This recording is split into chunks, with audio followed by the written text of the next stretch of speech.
Hello, welcome back to my channel. If you're new here, my name is Mary, and today's video is going to be my TBR / pilot possibilities for August and September. I'm having a baby in September, if this is your first time here, so I don't know how much I'm going to be posting after she's born. I'm trying to pre-film some things, but we're going to see how it goes. But for that reason, I don't think I'll be making a TBR for September. And I'm just going to sort of see what happens. But I have picked out a lot of things actually, that I'm like interested in reading. And again, we'll see where we go from here. First things first, I have some rereads and like series continuations that I want to do in August and September. One of them is, I don't know what the series is called, but it's The Mercy of Gods by James S. Corey. I read that at the end of 2024 and loved it. And I know that a sequel has since come out. So I think there's like a novella in between called Live Suit, and The Faith of Beasts is the second book. So both of those I would like to get to, but I want to reread the first one first, I think. That's like my plan. We're going to see how that goes, but I would like to do that. I also want to continue in the Themis Files series that I started in June or July. It's July right now, so it would have been June or May, I guess. I think June. I don't really remember. The second book in that series is called Waking Gods. The James S. Corey series is a First Contact of Aliens series where a bunch of like scientists pretty much get kidnapped kind of by an alien race that has come and sort of taken over the US, and the world, and you learn more about it as it goes along. The details of it, I'm kind of fuzzy on. I do remember the big twist that made me hooked on it. So I want to reread it, or at the very least, like find a recap somewhere to like get going with what happened in that book, so I can go into book 1.5 and book 2 and know what's going on. The Themis Files, I just read the first one, and it's about a group of scientists who discover this like giant metal hand, and then they find out that there's like a bunch of parts of this huge robot scattered around the earth, and they have to go and like gather the pieces. And it's about this team of scientists. It's told in a bunch of different like interviews and journal entries and stuff like that. So I won't lie, it wasn't my favorite way to hear a story, but I am intrigued enough, especially by something that happens at the very end of book 1, to where I want to read book 2 before I lose it. And then I think there's a third book too. So hopefully I will finish out the series this year, but we'll see. But yeah, my plan is to at least try to read book 2, hopefully in August or September. The other like reread and series continuation that I think it's time I finally do, I want to reread Deadly Education by Naomi Novik. This is the first in a trilogy. And then I also own The Last Graduate. And then the last book is called The Golden Enclaves, which I don't own, but I want to read all 3 of them. Again, starting with a reread of this. I originally read this in 2020 or 2021. It was a long time ago. Whenever it first came out is when I read this, because I was so excited about it. I went and bought the hardcover copy, and I liked it. I didn't love it, but I really enjoyed it, and I want to reread it so that I can finish out the series, because I'm still like interested enough. This is set in a world with magic, and it's set at a magic school, and our main character, whose name I'm not going to remember, but that's okay, she attends this school. There's like wealthy elites at this school who have a leg up because the school there's no teachers, and it's kind of run by monsters, or like overridden with monsters. So you have to survive to graduate. And the richer kids have a better chance of surviving. And our main character is not a rich kid. And she sort of on accident teams up with this boy. His name is Orion. I do remember that. And he's like kind of a hero. He's like a hero complex. So he's always trying to save other students, which is like nice because he's saving people, but also like the more people who he saves, the harder it is for everyone, because you kind of want other students to die. You just don't want to be one of them, if that makes sense. I remember being like intrigued by this one, but like it didn't fully click for me. And then again, there's something that happens at the very end that I remember very distinctly that made me be like, okay, I do want to finish this series, or I do at least want to continue it. So it's time. I would like to continue the series and hopefully finish it in August and September. Other books that I own that I'm interested in reading, The Invention of Wings by Sue Monk Kidd. This is a historical fiction book, and it's by the same author of The Secret Life of Bees, which is a book I read in school and really enjoyed. So that intrigues me a little bit. But this is about Hetty Handful Grimke, an urban slave in early 19th century Charleston, yearns for life beyond the suffocating walls that enclose her within the wealthy Grimke household. The Grimke's daughter, Sarah, possessed of a ravenous intellect and mutinous ideas, has known from an early age that she is meant to do something large in the world, but she is hemmed in by the limits imposed on women. Sue Monk Kidd's sweeping new novel is set in motion on Sarah's 11th birthday in 1803 when she is given ownership of 10-year-old Handful, who is to be her handmaid.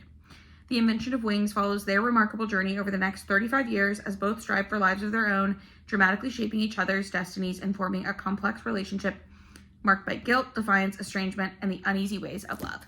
So I'm very interested to read this one.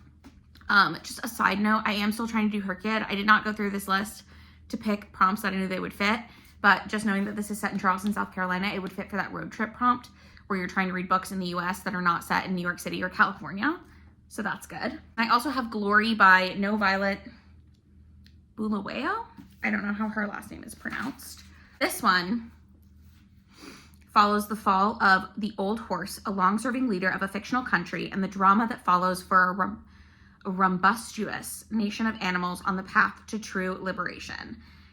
Inspired by the unexpected ouster by coup in November of 2017 of Robert G. Mugabe, Zimbabwe's president of nearly 4 decades, Glory shows a country's imploding, narrated by a chorus of animal voices that unveil the ruthlessness required to uphold the illusion of absolute power and the imagination and bulletproof optimism to overthrow it completely.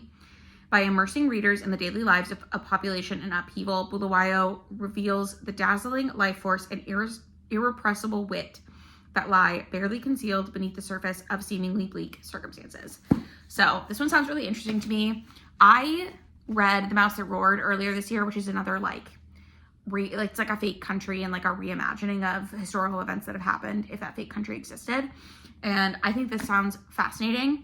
I'm also really intrigued by the idea that it's like narrated by animals. So is this like an Animal Farm situation where the animals are the people? I don't know, but I'm curious to find out. That one was nominated either for the Booker or the Women's Prize for Fiction one year, which is why I ended up purchasing it. And I just never did the vlog that I was going to do for that. But again, intriguing, and I want to know more. Another book that I'm like intrigued to read, hopefully sometime in August and September, is Don't Turn Around by Jessica Barry. This came out years ago in 2020. This is like an older release. But this is about 2 women who are strangers and they somehow end up in a car together in New Mexico, and they're like driving on the highway and something is happening to where there's another car behind them that they're afraid of, and they have to end up trusting each other. So I've read a couple of books that are thrillers that I would say are like road trip thrillers or thrillers that have like a car element in them. An example that I reread last year or this year, I reread it at some point. I can't remember when. I think it was last year actually. What was it called? The Other People. That's what it's called by TJ Klune. Not TJ Klune. CJ Tudor. Sorry. That one is set on like highways, and it's this guy looking up and down highway systems for his daughter. And then it sort of goes from there.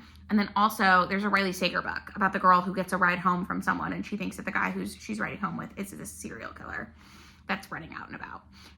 So I'm intrigued by the concept of like a horror book set or a thriller book set in a car.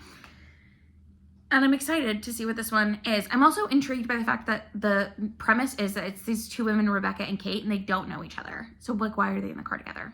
So I'm excited to find out. But that one is definitely on my list for August and September. And again, that one is set in New Mexico, so it would work for the road trip prompt as well for Her Kid. Another one that works for that prompt is Mercury by Amy Jo Burns. And this also works for the periodic table elements, whatever prompt. So that's another thing that I'm planning on using this one for. But Mercury is set in Mercury, Pennsylvania. And it's about a family that owns a roofing company. It says, it's 1990 and 17-year-old Marley West is blazing into the river valley town of Mercury, Pennsylvania. A perpetual loner, she seeks a place at someone's table and a family of her own.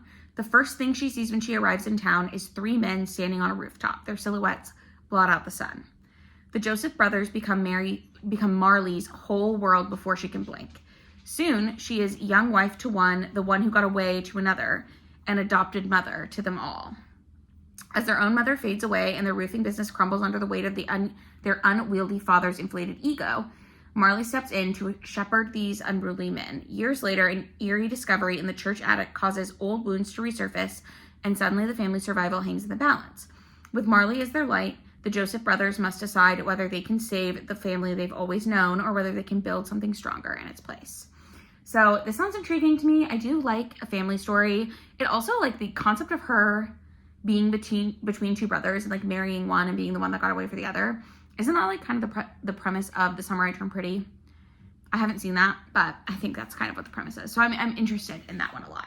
Another more literary fiction book that I'm hoping to read at some point soon is Putney by Sofka Zinoviev. I don't know exactly how that's pronounced. But this is supposed to be an explosive and thought-provoking novel about the far-reaching repercussions of an illicit relationship between a young girl and a man 20 years her senior. I'm intrigued by this one. I'm not going to read you the whole description, but it's a like multi-year love affair between these two people, and it spans like a long time, like 40 years. So I'm excited to see what happens with it. Another book that I'm hoping to read to sort of like kick off the witchy season in September maybe is A Wicked Magic by Sasha Lawrence. And this is a standalone fantasy book. It's supposed to be really witchy. It's about these two friends who have discovered this like book of magic and that they can perform magic. And so they sort of become their own coven. And then one of their spells accidentally sends one of their boyfriends away and they have to find him. I think it says that he's like trapped underground. I don't know exactly how that's gonna work. This is young adult, so it's supposed to be like darkly thrilling, but like for a young adult audience. So not probably quite as dark as it could get for an adult audience, but it was compared to Sabrina, the like Netflix TV show, which I actually didn't watch, but that mixed with The Craft, which is a movie that I've seen many times and really enjoy. So I'm intrigued by this one. I'm excited for it. I think it sounds like a spooky, kooky good time. And I'm also excited that it's a standalone fantasy because I have so many series that I'm in the middle of. And honestly, starting more series that like need to be continued in order is like not the place I want to be. Another book I have been dying to get to and I have on hold from my library. The hold list is always really freaking long, so it just kind of depends on if I get this hold in time. But that's Verity by Colleen Hoover. So my mom and my sister read this book and loved it. I've also heard other people read it and say that it's like really good. I think Read with Cindy has like a rant review of it, but what doesn't she have a rant review of, to be honest? So I know a lot of people hate Colleen Hoover, but I am like intrigued enough by this one that I will give it a shot. I read the Lily Bloom book. I can't remember what it's called. The one, It Ends With Us, that has all the lawsuits with Justin Baldoni and Blake Lively that became this huge mess. I haven't seen the movie, but I did read that book and I actually really enjoyed it.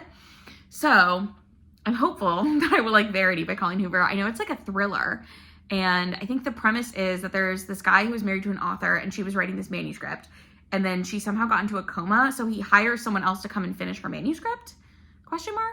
And while she's finishing the manuscript, she's realizing it's like actually a memoir or something. Hold on, my cake is ready. Sorry about that. I'm taking it upon myself to make my sweet treat of the week, and this week it's going to be a blackberry mousse cake, which I'm very excited about. So I've been spending like all morning working on that, but it just got out of the oven, so I have to let the cake layers cool and then I can assemble. So anyways, Verity, I don't remember where I was, but I am hoping to read that. Again, that one is kind of dependent on whether I can get a hold in from my library, but I do think it'd be a good read for the fall time or like the late summer, early fall, which is like when August and September is. So that's my hope with that one. And I also hope I enjoy it. Switching gears a little bit, a nonfiction book that I've been really interested in reading that has now languished on my TBR for years, came out in 2019, okay? And that is Firefighting, The Financial Crisis and Its Lessons. This is by a group of economists, and they wrote it 10 years after the 2008 housing market crash. And like, it talks about the recession and all of the consequences of that, and what we have learned in theory from that. So I've been interested in reading this one.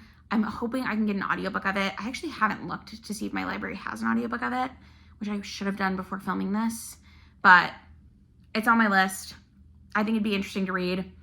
I do like to have a nonfiction every once in a while that I can sort of get into, and I don't know, I think this might be a good one. Another book that I'm hoping to read for the early fall, get in the mood for spooky season, etc. Vibes, I guess, is Haunted by Chuck Palahniuk. I think that's how it's pronounced. I don't know how his name is pronounced. But this is literally just a collection of short horror stories. So I'm curious to see how I will feel about them. I used to really like the Scary Stories to Tell in the Dark books. So I'm hoping that this is kind of similar to that. It says that some are hilarious. So that's why I'm thinking like maybe it'll be like scary stories that are also like some kooky, some spooky, some actually scary. But I just think it'll be a good thing to get in the mood for the season. The next book that is on my like hopefuls list is a mother-daughter book. It's called Hot Milk by Deborah Levy. And it says that it's a hypnotic tale of female sexuality and power, which intrigues me. But it's about two women who arrive in a village on the Spanish coast. One is Rose, who is suffering from a strange illness, and the other is her daughter, Sophia. And Sophia brought Rose to Spain to hopefully find a cure for whatever's wrong with Rose from this Dr. Gomez, who's supposed to be like a man of questionable methods and motives. It says, intoxicated by thick heat and the seductive people who move through it, both women begin to see their lives clearly for the first time in years. So I'm intrigued by a mother-daughter story. I've talked before about how much I like a sister story, but I do tend to like mother-daughter stories as well. So I'm hoping that I will like that one. And I know I just said that I wasn't interested in starting new series. However, this one is different because I have a feeling it's more of like standalone series, like a series that follows the same detective, but I don't think there's necessarily like a thorough line. It's the Japantown Mysteries series, and it's a historical fiction mystery series. We follow 20-year-old Aki Ito and her parents, who have just been released from Manzanar, where they have been detained by the U.S. government since the aftermath of Pearl Harbor, together with thousands of other Japanese Americans. Set in Chicago in 1944. The life in California the Itos were forced to leave behind is gone. Instead, they are being resettled 2,000 miles away in Chicago, where Aki's older sister Rose was sent months earlier and moved to the new Japanese-American neighborhood near Clark and Division Streets. But on the eve of the family's reunion, Rose is killed by a subway train. It's also interesting to me that these both have, this one and the one I just talked about, both have main characters named Rose. And so Aki is stunned by this. Officials are ruling Rose's death a suicide, but Aki cannot believe that her perfect, polished, optimistic sister would end her own life. Her instincts tell her there is much more to the story, and she knows she's the only person who could ever learn the truth. I'm intrigued by that. I'm interested to see where that series goes. Now that I've read that synopsis, though, it doesn't necessarily sound like Aki is a detective, but maybe she'll become one. I don't know. But I'm excited to read that. And we'll see what happens with it. Another book I'm really looking forward to reading. This one came out last year, and it's been on my TBR for a while. And when it came out, I was like really excited to read it, and then I just never got around to it. It came out in March of 2025. But that is Luminous by Sylvia Park. And this is set in a future where Korea has reunified. So there's no more North and South Korea. They've reunified as one country. Robots have been integrated into society as surrogates, servants, and children, and even lovers. So this sounds a little bit like, if you read Annie Bot, which I did read, kind of like a similar concept maybe to that. I will say, I don't tend to love robots in books. So I am intrigued by this one just because of the like, not even alternate history, kind of, but like the futuristic alternative of Korea being reunited is interesting to me. And it's also about siblings, June and Morgan, and they were estranged for many years. They are haunted by the memory of their lost brother, Yo-Yo, who was warm, sensitive, and very nearly human. So it sounds like they're mourning a robot, and I don't know if they are robots. I'm not sure. But it says, June, a war veteran turned detective of the lowly robot crimes unit in Seoul, becomes consumed by an investigation that reconnects him with his sister, Morgan, a now prominent robot designer working for a top firm who is embarrassingly dating one of her creations in secret. On the other side of Seoul, in a junkyard filled with thousands of abandoned robots, 11-year-old Ruji sifts through scraps looking for robotic parts that might support her failing body. When she discovers a robot boy named Yo-Yo among the piles of trash, an unlikely bond is formed since Yo-Yo is so lifelike. He's unlike anything she's seen before. While Morgan prepares to launch the most advanced robot of her career, June's investigation sparks a journey through the underbelly of Seoul, unearthing deeper mysteries about the history of their country and their family. The three siblings must find their way back to each other, to reckon with their past and the future ahead of them in this poignant and remarkable exploration of what it really means to be human. So this one could go either way for me, but I am intrigued enough to want to read it. And I do love a sibling relationship explored. And again, I like the unique circumstances of this book. Another book that I'm interested in at least trying and then getting off my shelf if I don't like it, off my TBR shelf. I don't actually own this book, but it's called Milk, Blood, Heat by Dantiel W. Moniz. I don't know how his name is pronounced at all, but it's a collection of short stories all set in Florida, which if you'll recall, I believe I talked about a couple months ago. I read Florida by Lauren Groff, which is also a collection of short stories set in Florida. So I just thought it was interesting that these both have that as like a premise. I would be interested in reading this one. I've never read anything by this author before, so it may or may not be for me, but I think short stories might be a good way to go, especially postpartum, because I can just like read one and it might keep me in the habit of reading without having a lot of pressure to remember day to day the different stories that I was reading, if that makes sense. So I don't have to like keep a whole plot in my head. I can just have this short story and then it's over, and that can be that. I hope that makes sense, but that's kind of my plan with that one. Finally, I have two more nonfiction books that I'm interested in reading. One is the biography of Mark Twain, just called Mark Twain by Ron Chernow. Yeah. This one came out last year as well. I was really excited to read it. I never got around to it, but I'm still really excited to read it. I live in Missouri now, which is where Mark Twain is from. So I think it's kind of fun. He's from Florida, Missouri. Did you know that? Anyways, all of these things are connecting in my brain, but I'm really excited to read and learn more about him. He's supposed to be one of like the best American authors. I'm saying supposed to be because I only ever tried to read Huckleberry Finn, and I was not personally a fan of it, but I do understand that he's an important literary figure, especially for like American literature.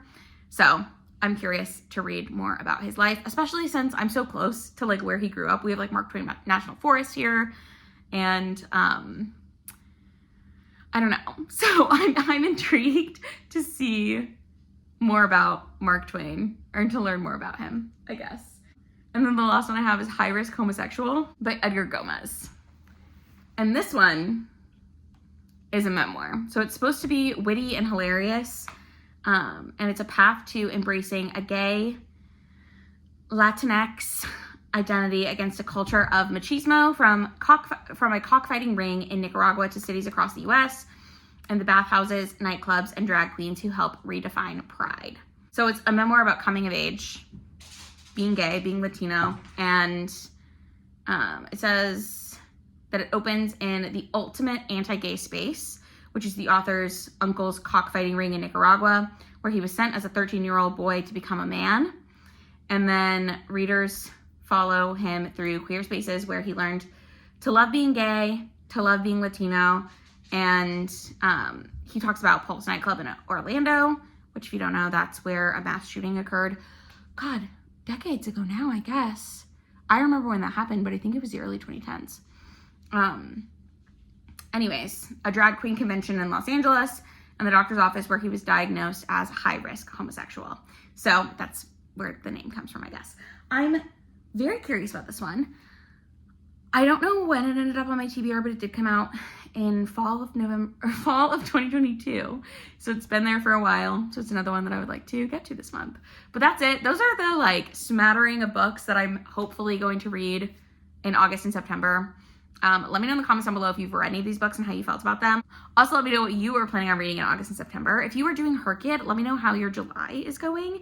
Mine is going really well. Not to brag, but I feel like I'm getting a lot accomplished, which is good because I was hoping I could kind of front load this challenge and then sort of just pick up things here and there for it as we go along. But I'm really excited.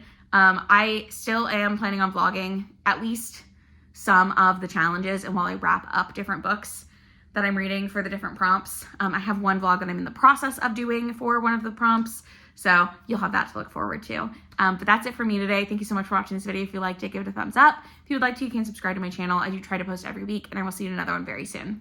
Bye!